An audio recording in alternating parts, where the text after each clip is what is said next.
Koalisi Perubahan untuk Persatuan atau KPP yang mengusung Anies Baswedan sebagai bakal calon presiden di Pilpres 2024 mulai mengerucut. Ketiga partai politik yang tergabung dalam KPP yakni Nasdem, Demokrat, dan PKS sudah menandatangani nota kesepahaman atau MOU Piagam Koalisi. Dalam poin ketiga piagam tersebut, ketiga parpol memberikan mandat penuh kepada Anies untuk menentukan cawapresnya. Dikutip dari tribunnews.com, Sudirman Said, perwakilan Anies di tim kecil rencana KPP mengatakan, tokoh dari Nahdlatul Ulama layak dipertimbangkan untuk menjadi cawapres Anies. Hanya saja Sudirman tak menyebut secara spesifik siapa tokoh NU yang cocok untuk mendampingi Anies.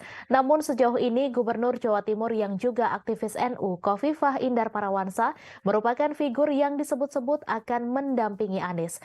Namun Sudirman menegaskan cawapres Anies harus memenuhi 5 kriteria yang telah ditetapkan. Kelima kriteria itu adalah pertama, memiliki elektabilitas cukup tinggi dan memiliki kerentanan politik rendah. Kedua, bisa membantu dalam menjalankan pemerintahan yang efektif. Ketiga, menjaga keseimbangan koalisi. Keempat, memiliki visi yang sama dengan capres. Kelima, mampu bekerja sebagai tim Dwi Tunggal. Sudirman mengakui memang sejauh ini Demokrat telah mengusulkan Ketua Umum Agus Harimurti Yudhoyono dan PKS mendorong Ahmad Heriawan atau Aher. Namun ia menegaskan pihaknya tetap akan melirik figur-figur lain di luar KPP yang sekiranya layak untuk berduet dengan Anies. Sementara Ketua DPP Partai Nasdem Sugeng Suparwoto mengakui sempat berkomunikasi dengan Khofifah.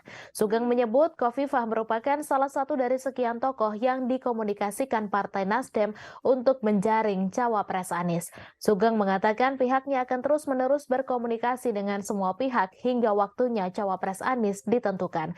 Namun ia memastikan cawapres yang akan dipilih nantinya adalah berdasarkan kehendak rakyat dan tentunya berpotensi membawa kemenangan. Sugeng menambahkan cawapres Anies nantinya adalah kejutan sebab menunggu kompetitor. Sekretaris Jenderal Partai Demokrat Teguh Rifki Harsya mengatakan pihaknya menyerahkan sepenuhnya kepada Anies terkait cawapres. Menurut Rifki, hal itu sesuai komitmen Partai Demokrat yakni tak hanya mengantarkan Anies di Pilpres 2024, melainkan memenangkannya.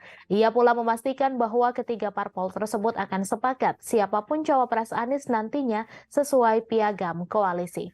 Sementara itu, Wakil Ketua Majelis Syuro PKS Sohibul Iman mengatakan jika Partai Nasdem mengusulkan Khofifah menjadi cawapres Anies.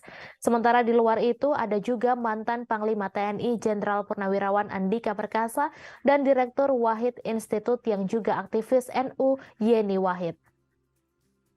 Sebagai informasi, sejak awal rencana pembentukan koalisi pengusung Anies, sejumlah nama digadang-gadang bakal menjadi cawapres. Partai Demokrat bersikukuh mendorong Ketua Umum AHY, sementara PKS mendorong Aher. Sementara Partai Nasdem mewanti-wanti agar penentuan cawapres Anies dilakukan menunggu kompetitor.